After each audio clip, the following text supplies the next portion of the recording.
Good morning, everyone. I'm Steve Heron. I'm Head of Sales for LINX, and I'd like you to welcome you to Spotlight on LINX Wales. Although we all hope it will change soon, and we're back to seeing each other face to face, but we're going to continue to do host a number of virtual events. So please keep an eye on our event calendar. Hopefully, something interesting for you.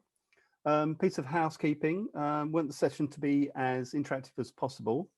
So please use the Q&A button. And as we go along, we'll answer questions that you may have.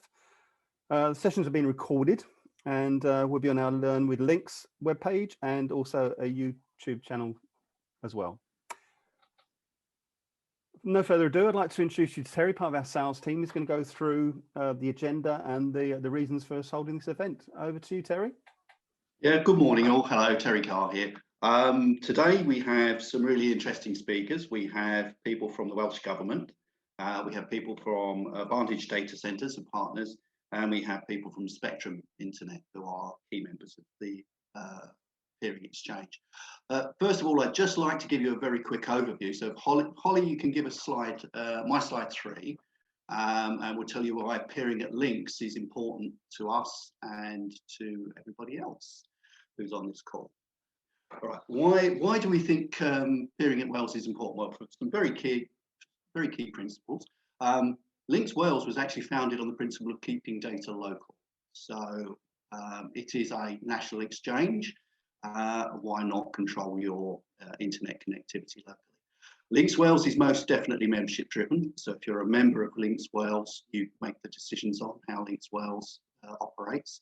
LINX Wales is not for profit. It's not here to make money. It's not a corporation that's going to benefit from anything other than its membership's needs.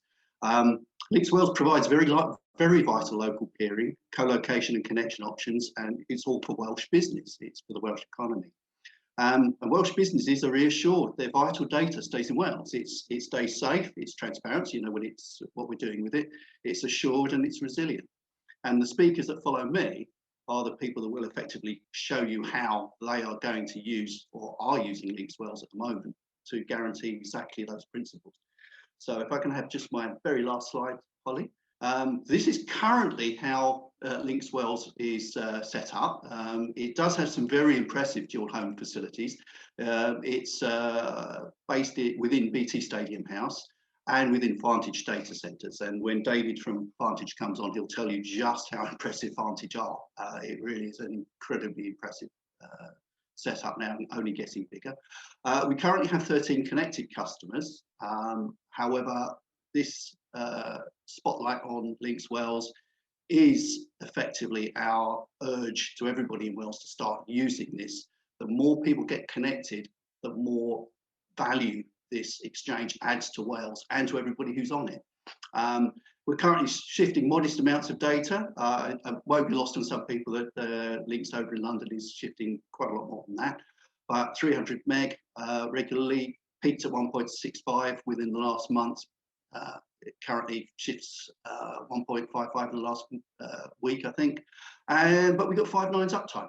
So with no further ado, I'd like to hand over to our first speakers.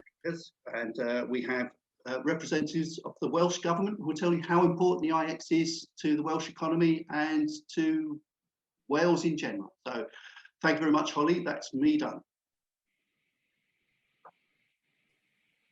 Thanks, Terry. As Terry said, we are now handing over to Richard Sewell and Michael Groves to talk about Wales digital connectivity.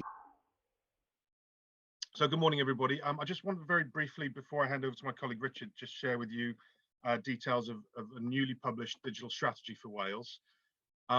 Purpose of the digital strategy for Wales is to look ahead and set out a national vision for jointly adopting a digital approach across Wales.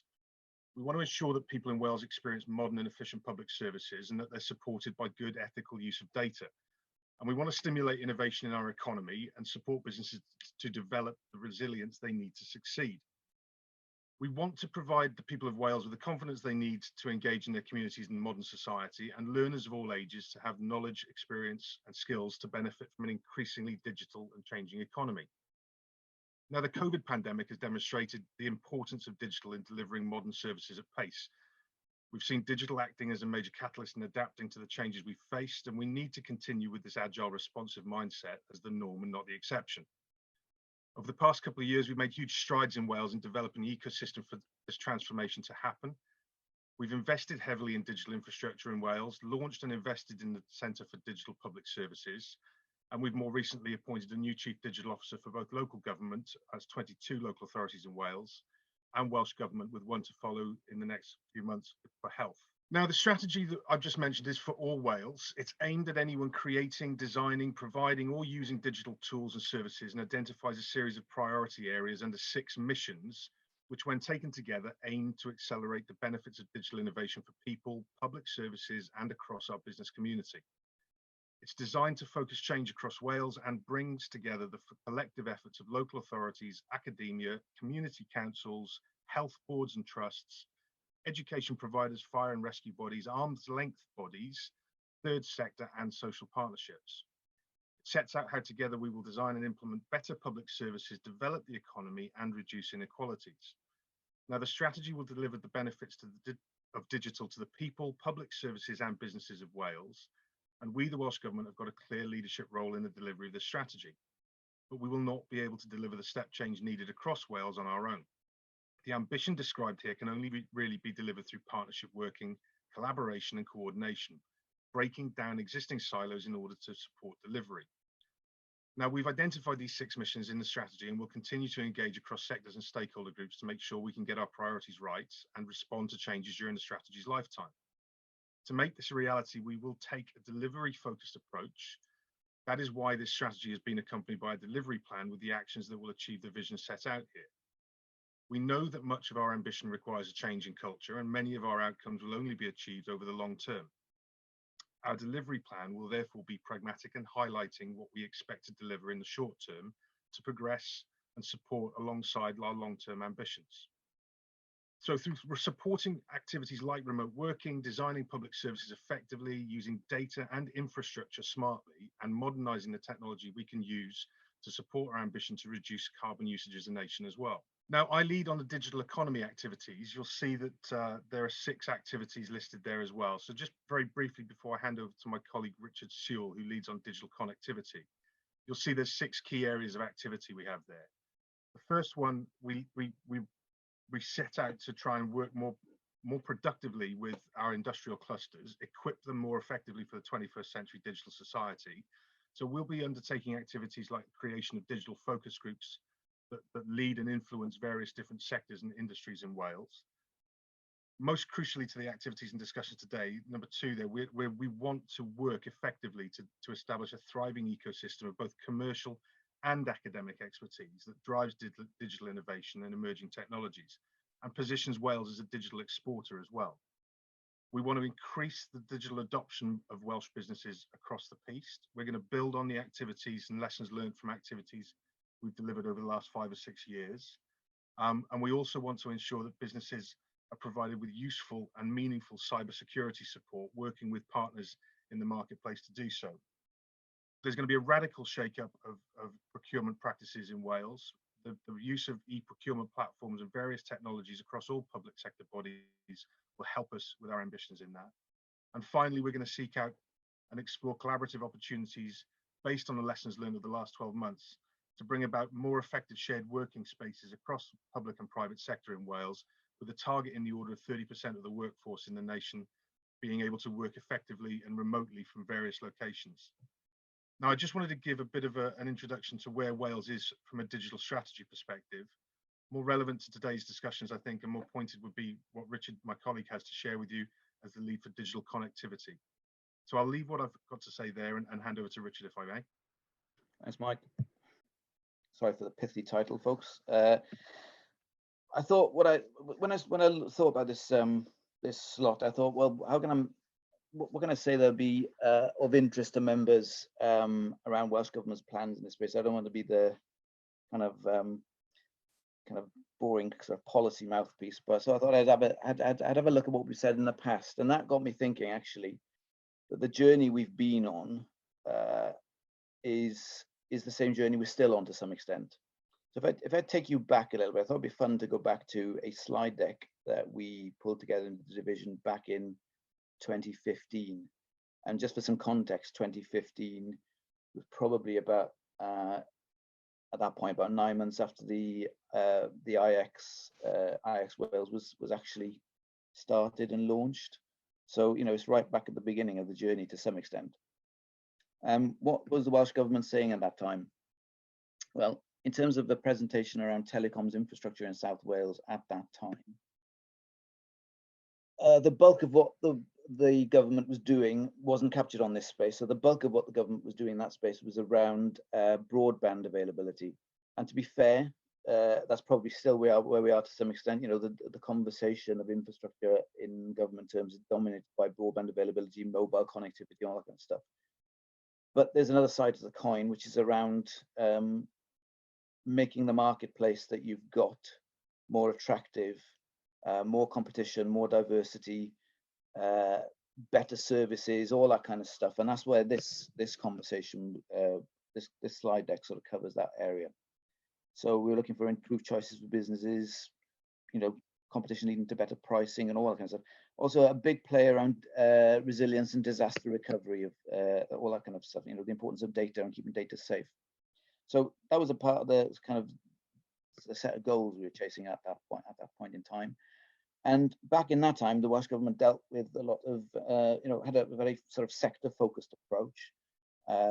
Things have changed since then, but it's still relevant to some extent if you look at this. So there was a big recognition around the impact of the finance and professional services sectors, the ICT sector, and the creative sector. Some of the reasons for that was the kind of the offer from Wales down to universities, the students, the location, quality of life. You know, so it was attracting and continues to attract a lot of sort of key businesses. You know, long lists. We've posted lists up there with the kind of people. Some of those will still be there. Some will go on, and there'll be more, I guess. In the IT sector, it was the same thing. It was around the growth that we were seeing in the sector from all aspects, from trust and security through to fintech. Lots of inward investment happening. Lots of exciting companies springing up. There was definitely a real buzz at that time around the ICT sector. Just a flavor there of trust and security and fintech.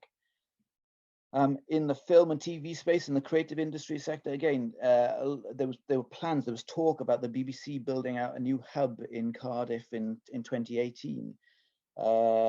Lots of employment growth in that sector, lots of interesting studios, lots of creativity across the whole sort of South Wales corridor, not just sort of in the Cardiff area, but in the Southwest as well. Lots of companies, lots of excitement. And what all of these three sectors have got in common to some extent is the kind of the bandwidth they consume, this reliance on telecoms, the jobs that they were bringing. But, you know, like I said before, is the buzz as well. So it was an ambitious, you know, there were lots of businesses already in the region, but also a big pipeline of sort of investment and excitement and buzz around it. So it felt like they were bringing something to the table that needed a response. And so what the Welsh Government was doing at that time was looking, number one, front and center was the IX, you know, the point at which you can bring the content generated by those industries into some sort of sharp focus and then an exchange point for them, for that content, but also bringing to those businesses those providers of services that they would need around trust, security, connectivity. So, you know, the IX was front and center. So the Welsh Government at that time had worked with a lot of local partners and with BT and cited the IX and BT Stadium House. Lots of work from lots of people to try and get that off the ground in the first place. And Welsh Government continues to chair that steering group as a strong indicator of the kind of investment in the concept. It's not for us to do all of this stuff. I mean, it's, you know, you all know you're part of a community, but if we can help in any way to try and build that momentum, then we're in it for the long haul. Trunk road concession. I mean, the conversation around the use of public sector assets has changed enormously over the past 5 or 6 years. But, you know, what we were aware of at that time in 2015 was that we had a lot of public sector assets, particularly on the road network, that might lend themselves to add new connectivity options into the marketplace. So you're thinking about duct fiber access that runs along the roadside that was kind of previously closed off. So we committed at that point in 2015. I mean, it wasn't in the bag by that point, but in 2015, we were talking about launching a trunk road concession. And then there was the international connectivity piece, and I'll touch on these all in a second. So IX, I've sort of covered it all off already. You know, at that time we were talking about a good prospect list. I'm not sure we've fully worked through that prospect list. I think there's a lot more work to do, but we were talking, you know, really a lot of excitement about it at the time. You can see what you all know the kind of the mantra here. It's about keeping content local. It's not about hoofing content up and down the M4 to London or wherever. It's about increased regional resilience, international recognition. It's all about, but the biggest thing for me is about developing the community and the expertise broader than the exchange itself. I think we certainly were dealing then with quite an immature kind of marketplace for this stuff. And it's you know, it's going to be one of these things where it's you know, 3 steps forward, 2 steps back, I guess. But that's what we're talking about at that point in time. The trunk road, you can see the road network there and the potential kind of east to west. You know, most of the people in Wales, you imagine, you know, there's a population of 3 million. Most of us are based in that southeast corner, with the rest of us scattered all over the place. But, you know, in terms of location, you know, you want to try and develop the economy evenly across the corridor, north as well, and connectivity is key to that. So how could we release that asset? We landed on the trunk road concession. There were plans to kind of release that concession. I'll update on that in a second. Then in international connectivity piece, this has always been there as one of these things. I'll just show you the map. You know, so you can see the kind of things. If you look at all of the routes, the international connectivity routes, they're sort of tantalizingly close to the IX in Cardiff, BG in Cardiff and Newport. There's a lot of this stuff. And what we were talking about was, well, actually, if we've improved that and released that highways network, can we do some projects? Can we sort of stimulate some investment around these fiber links that break into the ones that are already exist and bring that connectivity to the IX? I think I'll jump onto the update in a second. But what did it all mean? I suppose what it all meant was we had an aim to try and bring a new conversation around hosting, a new conversation around disaster recovery, new options for those creative F&PS sectors, the ICT sectors. You know, it was about bringing new options and breathing a different perspective into that marketplace. The summary at the point was, you know, great location, connectivity didn't have to rely on London, closer international connectivity to other markets, all that kind of blurb. So let me just jump forward. I don't want to keep you all in the past. So jump forward. So the conversation, the main focus of the division still focuses around fiber services, developing those services the market will not. So a lot of focus on rural parts of Wales, where we're rolling out, you know, 39,000 full fiber connections, all that kind of stuff. That is, you know, that work is ongoing.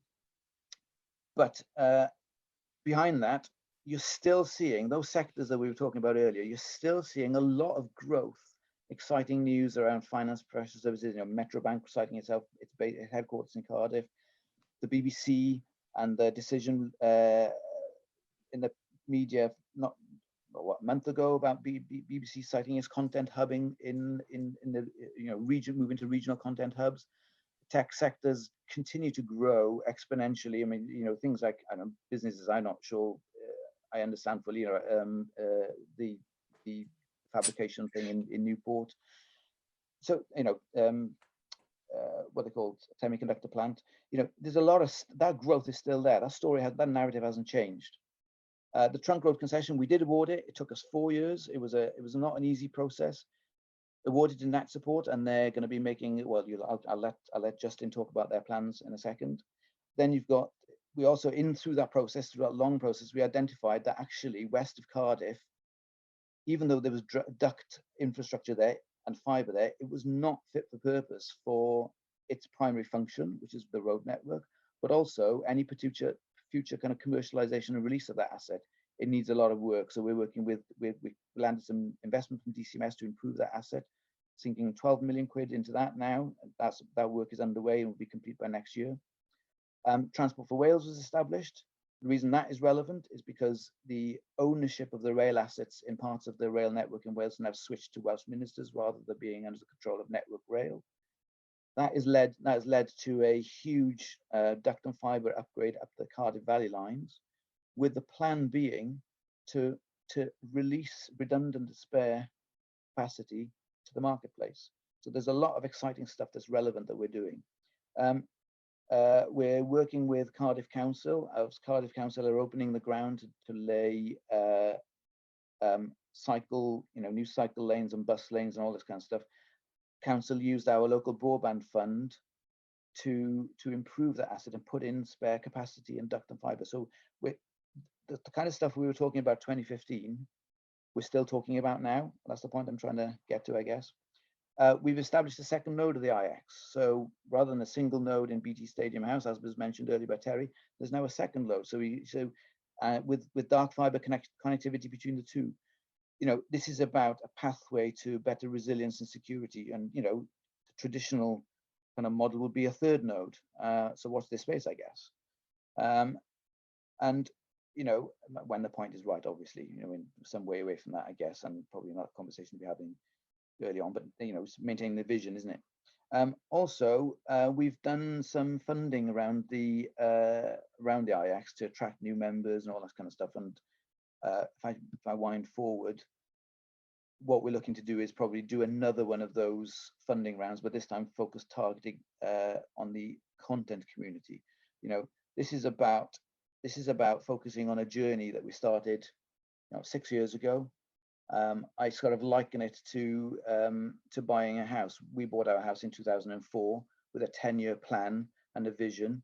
That vision hasn't changed. It's been adapted. We've had some knocks. We've had some, big wins along the way. But what was a 10-year plan is probably, I'd say, we're probably looking more of a 25-year plan, and it's that kind of thing. So the key takeaway from this presentation is the IX is front and center of our strategy. Our core drivers haven't changed over the years. What we're doing has always been fixed us along the same path. It's the same ingredients about using our assets in a more sensible way, working with others because we don't have all of the levers, and trying to build a community of interest around the IX that will drive some of these things. And you see the bottom of the list there, international connectivity. That is still the most difficult one for us to intervene directly in, though we are seeing potential new links over to the Irish coast, making use of the road network and coming into the IX through a kind of a project which is in the energy space. I suppose the other second message I'm going to kind of leave here, energy and changes to the energy infrastructure in Wales that are going to happen over the next 10 years have strong parallels with what we're seeing on telecoms. And we're starting conversations with that energy community to try and understand their requirements for data, their future infrastructure investment plans to see whether we can piggy bank and make sure we get telecoms going in at the same time. There's a lot of exciting stuff. I'd say we're a quarter way through our journey. We've got a long way to go, but it's a clear journey that we'd like all of your input in, and it's an exciting journey. So I'm just going to leave it there and hand on to the next speaker. Cheers, folks. Thanks, Richard and Michael. That was great. I think for me, a couple of takeouts there was one. Certainly, the international connectivity is absolutely key. I think the situation at the moment, all roads lead to London, is not a benefit to the UK economy as a whole, personally. And I think if we have diversification outside London, it benefits all, not just Wales and the UK as a whole. The second one takeout I had was interesting. Michael mentioned about industrial clusters, and Michael, what do they mean? Are they market segment type clusters, or are they location clusters, or an element of all? I'd like to expand on that if we can. Yeah, sure. So we're probably a mix of two, if I'm honest, because we've got principally industrial clusters would be the approach we'd be looking to take. So we've been working closely with some industrial bodies. One good example would be Law Society in Wales. We want to be able to work with industrial or sector groupings to help forward and mature their digital exploitation. So in law tech, for example, we've got a number of significant players in Wales. They are very mindful about trying to raise the game of the legal industry in Wales as a whole. We also want to work with existing bodies like Industry Wales, who look after predominantly manufacturing industry.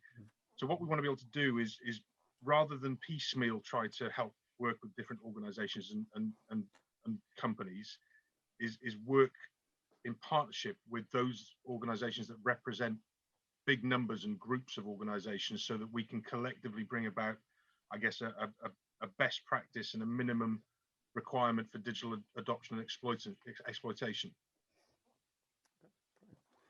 Thanks, Michael. Thanks, Richard. We've got no further questions at the moment. To all attendees, if you do think of any questions, please forward them to us, and we'll get them to Michael and Richard and get your response to those questions. So, Michael and Richard, that was great. Thank you very much. Appreciated. Our next speaker is David Sandars, Vantage UK. He's going to tell us why Vantage are the best kept secret in data center industry. Over to you, David. Yeah, thank you, Michael and Richard. And it's a real pleasure to be here this morning speaking to the LINX membership, and a real honour for us at Vantage Data Centres to have the LINX Wales node in our data centre now, and more about that a little bit later on. A slight sort of tongue-in-cheek subheading to the presentation I'm about to give. Vantage Data Centres is relatively unknown in the European data center industry, and in particular in the UK, but we're working hard to try and change that, and we've got a very interesting story to tell. So without further ado, Vantage Data Centres is a company that's a new name to the European data center industry, that's for sure. But the company started in 2010, so just over 10 years old, with its first data center in Santa Clara in California. It now operates data centers on 2 continents, 14 campuses, 12 different markets, i.e. 12 different cities, regions, 17 data centers on those campuses. We have an enormous amount of power, 1 gigawatt of potential power, 7 million plus square feet, and I'm very proud of our 100% uptime record since the business was established in 2010. To give you a feel of the global capabilities of Vantage, North America, from Washington State in the northwest there, through down to Phoenix in the south, and then across to the east coast with data centers in Montreal, Quebec, and Virginia. That's the state of our capability, or our locations rather, in North America. A lot down the outside, not much in the middle at the moment. And then moving across to Europe, Vantage, in the middle of a pandemic, made an interesting move and acquired 2 businesses in Europe last year, which gave them their footprint in Europe. Prior to that, those acquisitions rather, Vantage was not present in Europe, and hence my saying that a relatively new name to the European data center industry. The acquisition gave us a very good footprint. You can see Frankfurt, Zurich, Milan, Poland, Berlin, through the acquisition of ETIX Everywhere.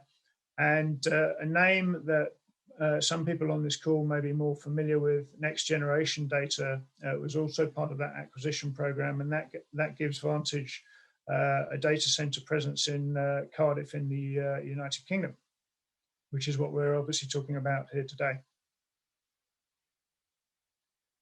So prior to becoming Vantage UK, the business was Next Generation Data, and it was the industry, the data center industry in general was well aware that there was a large campus data center, but wasn't very well aware in general of the capabilities of what was available in the Cardiff region. A little bit of background on Next Generation Data. the company was formed in 2007 and took advantage of some bad news really for Wales. A large Korean semiconductor factory was due to be built on the plot of land that is now Vantage data centres. And Next Generation Data moved in and with support from the Welsh government acquired that land and developed a plan to create a data centre business on that land. And in 2009, the company launched, and in 2010, the first data centre on that campus was put into operational state. And since that time, the business has thrived and grown, and as you'll hear in a few minutes' time, we're about to start another phase of our expansion on the same campus. And in 2020, the acquisition took place by Vantage Data Centres. 2020 also saw the establishment of the LINX POP at our data centre in Cardiff. And earlier this year, and a bit more about that soon, we received planning permission to start building another data centre on the same campus. So that's a bit of background on Vantage in the UK. I thought it'd be interesting to just build on a little bit on the digital economy in Wales. We've heard a lot from the government representatives this morning about that, but from a data centre perspective, what do you really need? What are the key ingredients, if you like, of the digital economy? You certainly need people and skills. University graduates, there are 8 universities in Wales, 247,000 students. Most of those are sort of tech literate when they leave university these days. But also there's a lot of students involved in tech programs and digital economy programs at university in Wales. The population of Wales is around 3.2 million. Apparently 45,000 people are employed in tech industries in Wales, so that's a good number. If you expand the region slightly, just to take into the southwest of England as well, there's about 5.6 million people in that region. So looking at the wider region, there's close to 9 million people, plenty of eyeballs for content providers and people companies looking to get content to the consumers of that content. You also need investment, funding, support. The Welsh Government have outlined that they're fully committed to developing the digital economy in Wales, right through from corporates and business tech businesses establishing in Wales and setting up in Wales and growing in Wales, through to consumers and the general population being more able to work online and integrate or communicate or conduct business with the government online in Wales as well. And there are a lot of organisations that provide support for businesses setting up in Wales, such as Trade Invest Wales, the Development Bank of Wales, and FinTech Wales. And then finally, you need to start looking at digital economy ecosystems. And there's a lot of tech businesses already established in Wales for electronics businesses, 250 telecoms related businesses in Wales already. There's a strong financial services and fintech sector, aerospace, science, semiconductor business, and also ethical hacking and cyber security is a big part of the digital economy in Wales. But the digital economy doesn't just happen, it requires that critical physical infrastructure.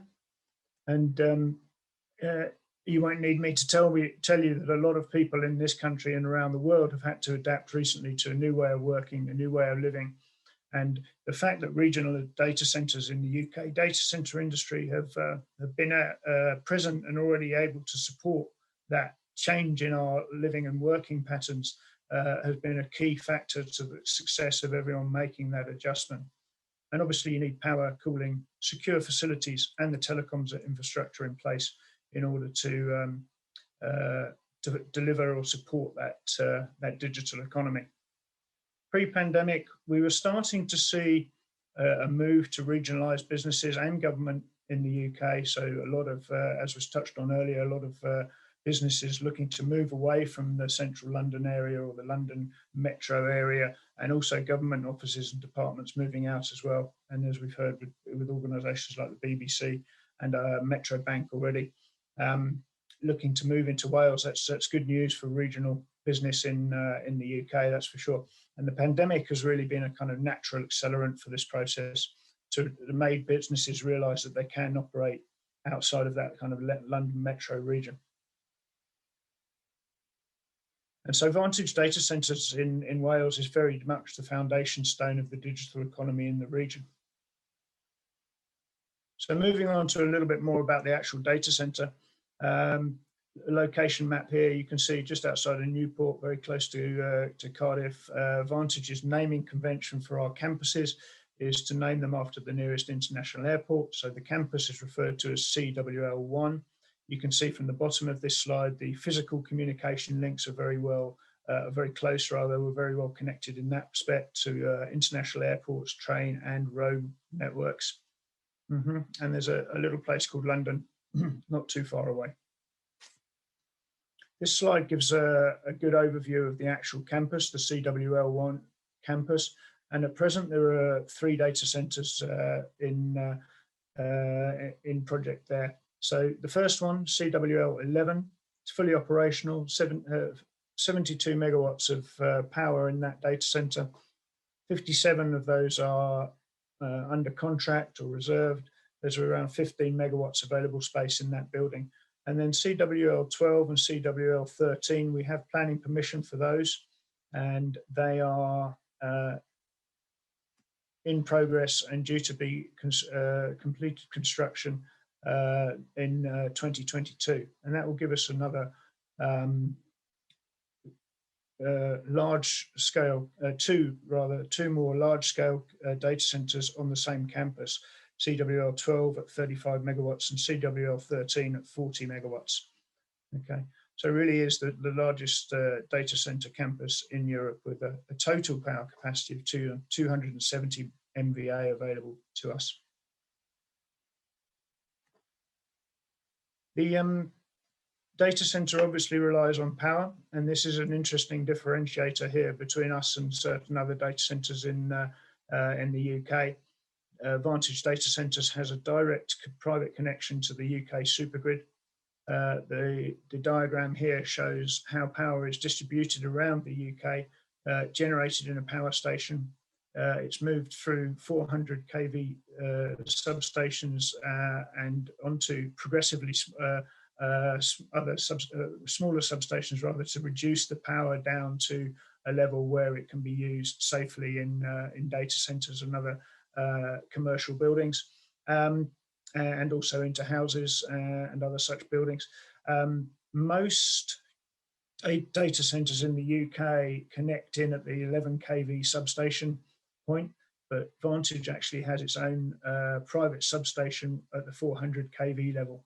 And at that level, the power supply is much more resilient and much less likely to suffer failures. And a quick point here also on Vantage's energy provision strategy. We'll use rather in our energy for the data center 100% renewable energy, and we insist on renewable energy guarantees of origin from our energy providers.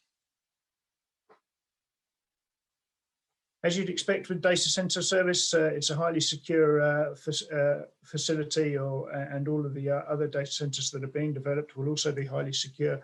We have many government, financial services, and other IT cloud providers who all have very stringent security measures that we must enforce for them. We have a good standard baseline for security, and additional services can be provided. And then the facilities themselves are fully operational 24/7 with staff on site to support customers in that area. And there are additional support services with things like project management, migration into the data center, general setup, and also very good facilities at the data center for refreshment, catering, and people who have to work essentially long shifts on site. And compliance and quality, we put a large emphasis on this, and we have all the relevant ISO, or a lot of the relevant ISO certifications in place, including 9001, 14001, 27001, additional SOC 2 security compliance, and also we have the PCI DSS compliant, which is very important to online businesses processing card transactions through our data center. And a word quickly on power capacity for the individual cabinets at the data center. There's a lot of industry hype around high density cabinet positions. I'm not going to hype it up too much, but at Vantage CWL1, we can support higher density cabinet positions. We do have certain customers running 20, 30, 40 kilowatt cabinets for various different business reasons.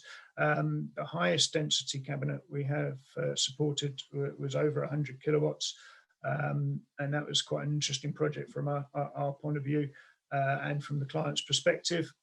We can support liquid cooling, we can support individual water-cooled racks and other cooling configurations. So if customers have high density requirements, we're a very good supplier to engage with in that respect.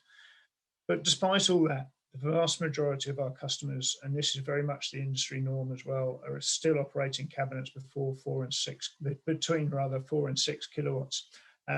So despite all the chat about biggest best and high density, etc., it's very much the low to medium density cabinets that are still the general requirement for our clients.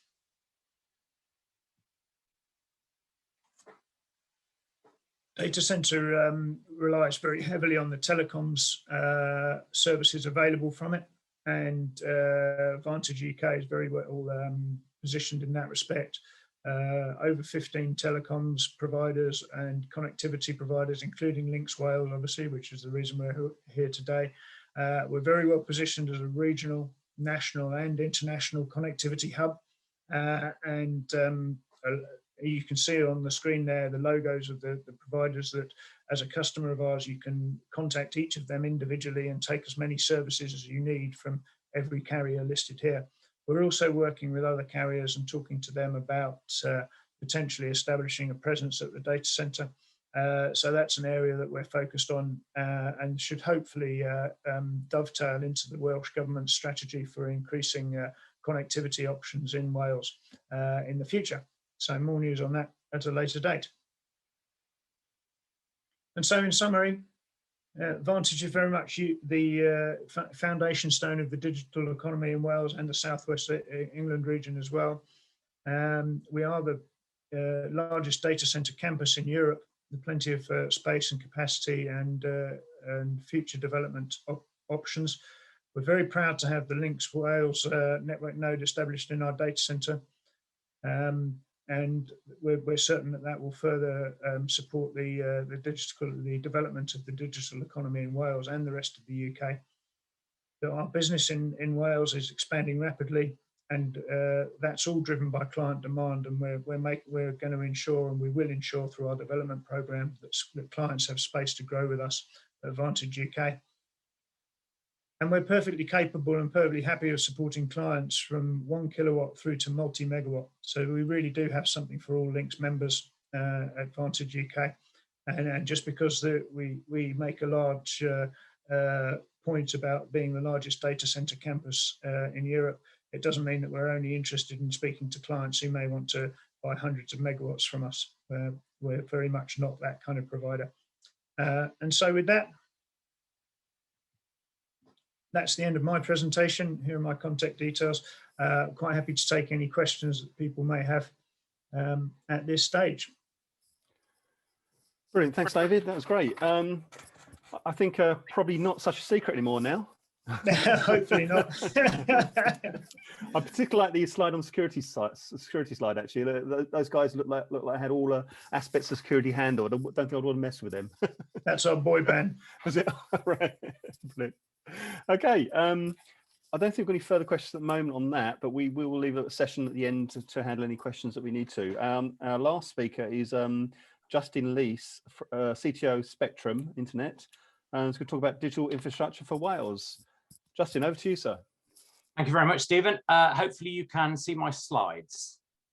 No dissent from that. Okay, so welcome everybody. My name is Justin Leese. I'm the Chief Technology and Operations Officer at Spectrum Internet. Delighted to be here today to speak to you, and a big thank you to the team at LINX for inviting me. So Spectrum Internet, who are we? Well, we are a Cardiff-based broadband service provider, formed out of two organisations, Spectrum Internet and Net Support UK. You heard Richard talk about Net Support UK earlier in his presentation. In October of last year, we announced an investment of £200 million from Infra Capital, who are part of the Prudential Group. Infra Capital have also invested in GigaClear, in Fibrous in Northern Ireland. They recently picked up the government contract for rolling out fibre within Northern Ireland. Also White Fibre, who are currently building fibre to the home to pretty much all of the Isle of Wight, and Neos Networks, formerly SSE Telecom. Our announcement back in October included a kind of public announcement that we plan to build full fibre to 150,000 premises in South Wales. But our ambition goes beyond that, and we are talking to our investors about subsequent stages of investment. The existing investment will create 140 jobs directly in South Wales, and we have announced our first 3 build areas, which are three kind of geographically separate areas: Monmouthshire, Vale of Glamorgan, and Pembrokeshire. And Richard mentioned that Net Support UK were involved in the trunk road concession. We have the trunk road concession from Welsh Government. So as well as being able to use the OpenReach physical infrastructure access product, we do have the ability to leverage that trunk road concession to build fibre infrastructure long distance within Wales. We were a founder member of LINX Wales in its original site in Cardiff. And actually, I was absolutely delighted that my team was commissioned by Welsh Government and by LINX to build the new node in the Vantage data centre in Newport. So we have a major network presence ourselves in that data centre. So I must get David to update his slide of which carriers are present in the data centre, because that site now forms a major node on our network for our DWDM network. And in fact, we have become a customer of Vantage and will be hosting our main kind of network platforms in that facility. So we do have the advantage as a relatively new entrant in the market that we start with a blank sheet of paper. So what we don't have is lots of this, which BT have, which is old copper cable. So we kind of do away with that. And what we're building is nice, shiny new fibre optic infrastructure within Wales. Why are we doing that? Well, as I'm sure you're aware, fibre optic, you'll see lots of kind of coverage from UK government and others about gigabit services. And of course, fibre optic infrastructure is a really good way of delivering gigabit services. It's not the only way of delivering gigabit services, but it is the only infrastructure which can go beyond gigabit in the future. In fact, you can commercially buy terabit services today. And last year, Nokia Bell Labs announced that they had successfully carried 1 petabit per second. So that's 1 million gigabits per second over a fibre in a lab environment. So as future-proof national infrastructure, it's very important that companies like ours are investing in full fibre services. And then the other thing, and the other reason why this is kind of important, for the UK and Wales, again, I would refer you to a report published by DCMS, the Department for Digital, Culture, Media and Sport. They recently commissioned Ipsos Mori to do an analysis of the UK investment in broadband. That's a publicly available report on the DCMS website.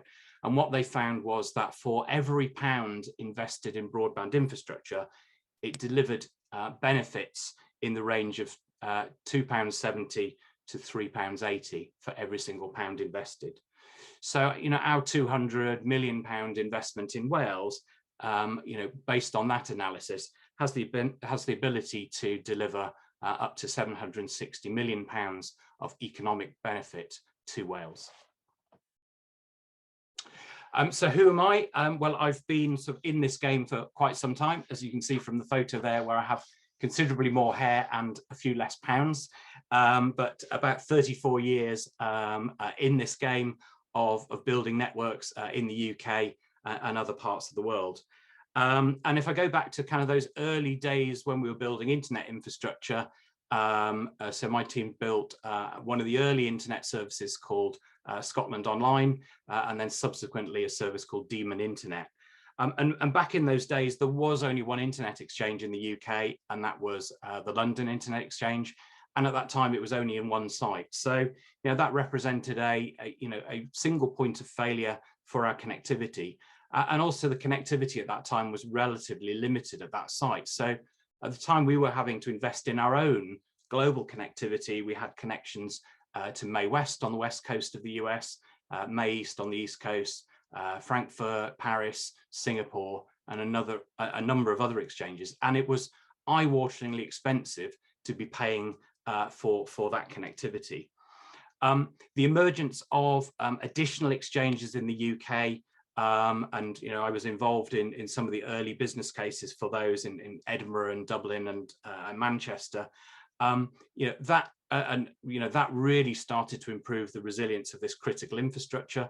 And as more and more carriers started to arrive in those exchanges, the need to invest in your own long-haul global connectivity really began to diminish. In kind of my most recent role, having spent about 3 decades in the telecoms industry, the last sort of 3.5 years prior to joining Spectrum, I was at DCMS, and the team there similarly recognised the importance of investing in this infrastructure. So along with the Welsh Government, DCMS invested in LINX Wales in its original site in Cardiff. Subsequent to that, they've invested in digital exchanges in Tameside in Manchester, the Brighton Digital Exchange as well. And as part of the local full fibre networks programme, working with Network Rail, they've invested in a major fibre route between the exchanges in Leeds and in Manchester. So I think there is kind of quite wide recognition that these facilities are important, and the resilience of those is key to critical national infrastructure.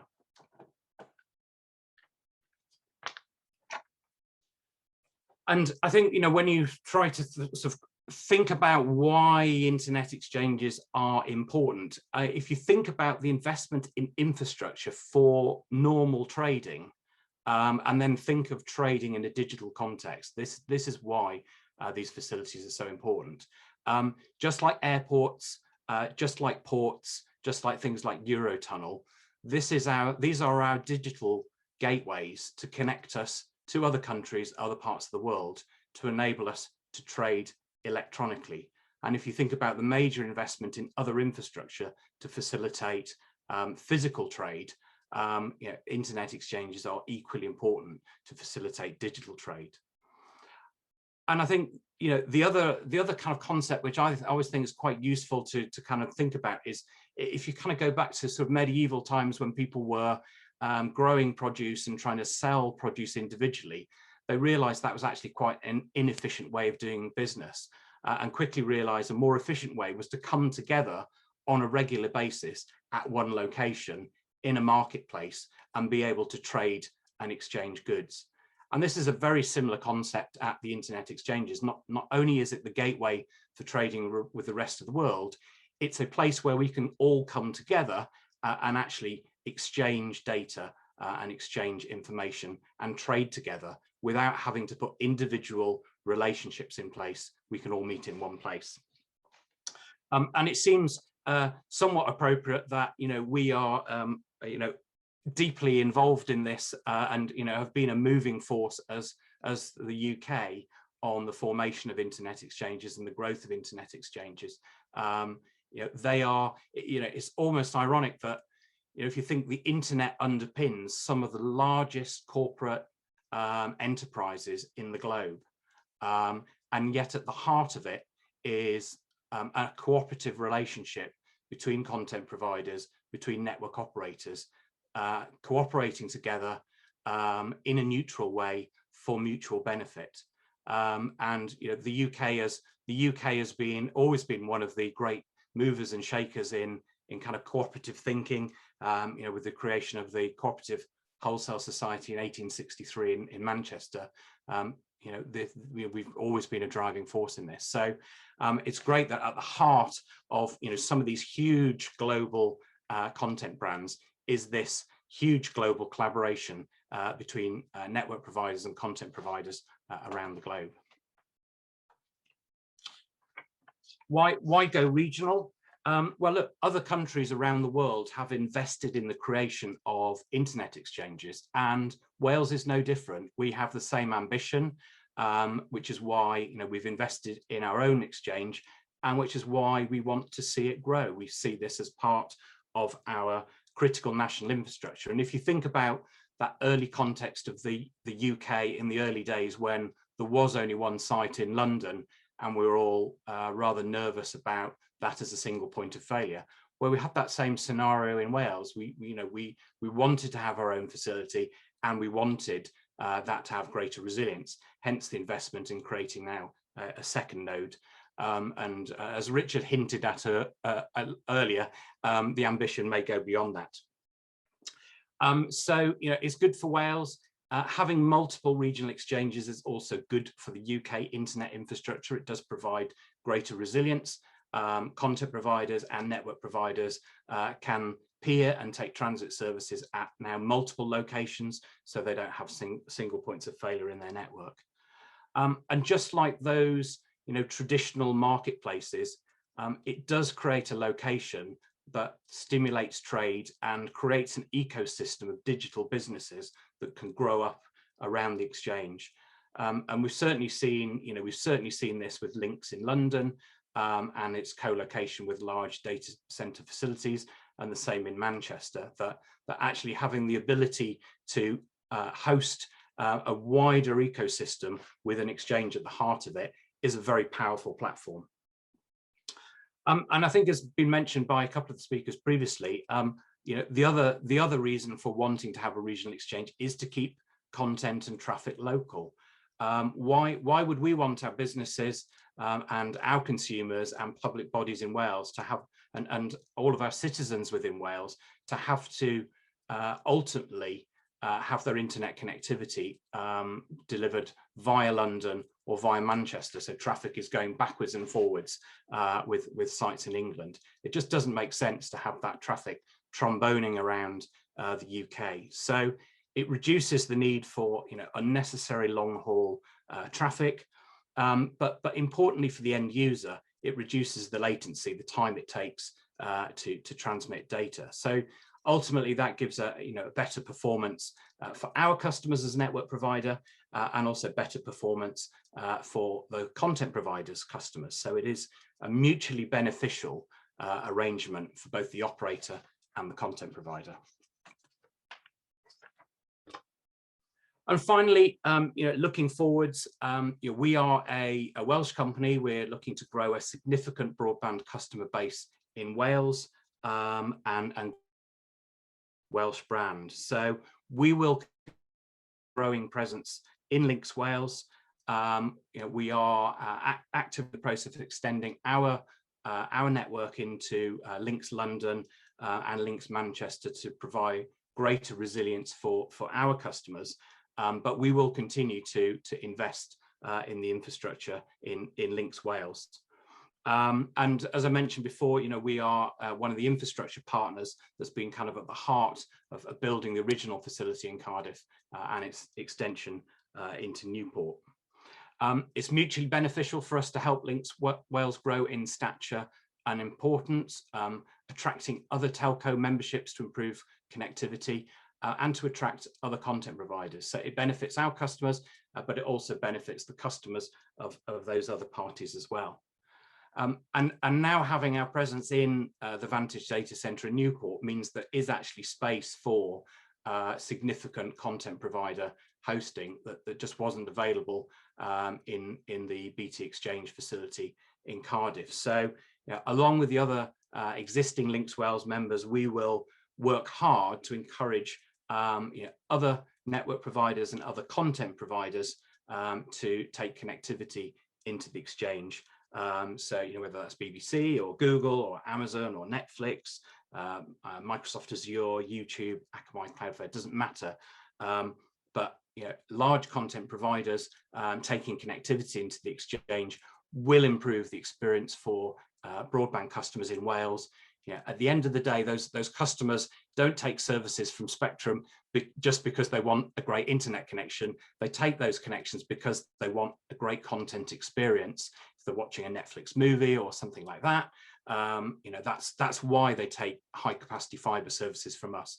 So if we can improve that experience for them by providing better connectivity to those content providers, that's good for our customers, but our customers are also customers of those content providers. So it's mutually beneficial to those content providers if we can improve that experience. And that will only grow in importance as more content becomes available and the nature of that content changes from high definition to 4K and even ultimately 8K.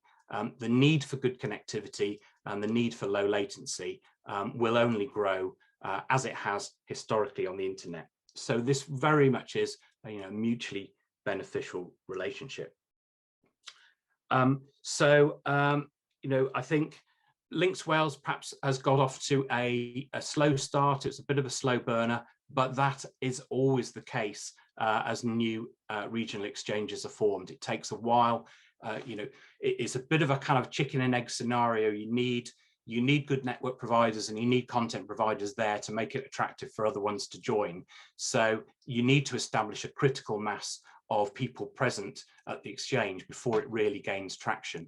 But I think with the expansion of the exchange into 2 locations, we're at a tipping point now where I think LINX Wales is really about to come of age. And certainly we at Spectrum Internet look forward to being a part of the future growth of the facility.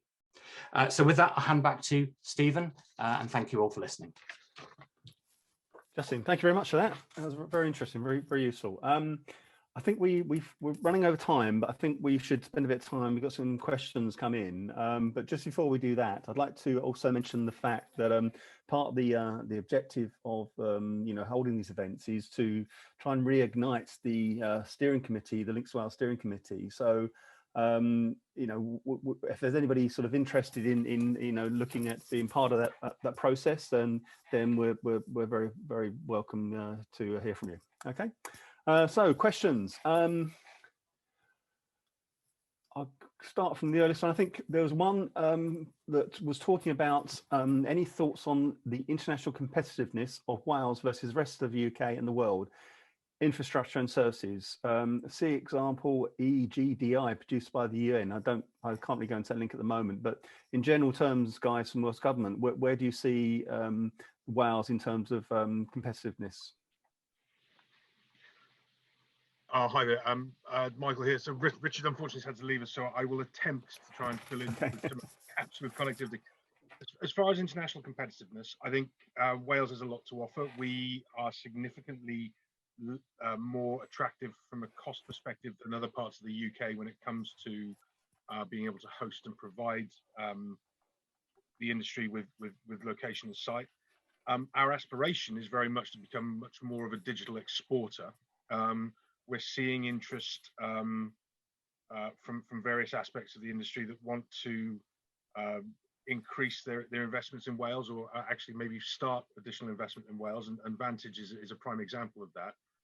So as far as competitiveness is concerned, we recognize that as a small nation, we're not one of the top 5 global players at the moment, but we certainly have aspirations to be far more competitive and far more of a player, and certainly become a much stronger exporter of digital.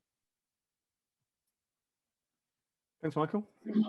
Another question we had, what are the Welsh Government plans to link South Wales with North Wales? And I think Richard did actually answer this in the chat, but do you want to add anything to that, Michael?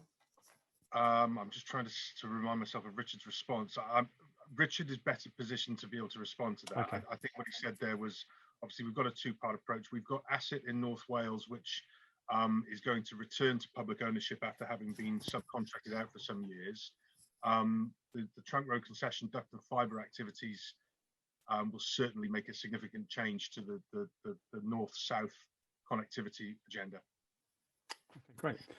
We also had a question about who has actually joined the exchange, and I think that is available on our sort of website anyway. But in general terms, because of the establishment of fairly recently of Vantage Data Center, I think we can see when we are seeing a renewed interest, and that along with what we're doing here with prospecting that my guys are doing, and also reigniting steering committee, we certainly see have seen and will see further activity and further prospects joining. Okay, a question for David. With such large expansion of your sites, how are you coping with recruitment of experienced staff to run and operate the sites? Yeah, the skills shortage in the data center sector has been well documented, and many hours of conference time spent discussing it. Vantage in the UK and across Europe is expanding rapidly. We have a dedicated in-house team of recruitment specialists, recruiting across the board in a lot of different positions. But critical to us, our development and our success in the future will be recruiting experienced operations staff to support those data center buildings. We are also recruiting people from outside the data center industry. Just last month, we had 3 people join the engineering team by pure coincidence, all from a military background. And we will be training them up ourselves to support the critical infrastructure at the data center on a campus basis, not just in one facility. So we've got our finger on the pulse of the recruitment side of things. We're well positioned to bring the necessary people in, the necessary skills to support those physical developments. Brilliant, thank you, David. And Stephen, if I may add to that as well, because clearly we have a similar challenge in Spectrum Internet as we grow. But I think what we're finding in practice is, there are a large number of very talented Welsh expats who would dearly love to move back to Wales if only the opportunities were there. Sure. So we're finding that there are people who do want to move to Wales anyway, but there are expats out there who are jumping at the opportunity to kind of come home and do something kind of significant. It is a challenge, as David said, but equally it's not impossible. Thanks, Justin. We have run over by 15 minutes already, guys, and there's a couple of questions there are quite detailed. So what we will do, we will log those questions and make sure we get back to the questioners with the relevant answers from the panelists. So I think we probably would like to close it there. I want to thank everybody for attending. I want to thank the presentations for everybody. It was really interesting and very, very good. Hopefully this will be another one soon, and we'll be able to share the success we're all expecting. Okay, so thank you all, and have a great day. Bye, everybody. Thanks, Stephen. Bye.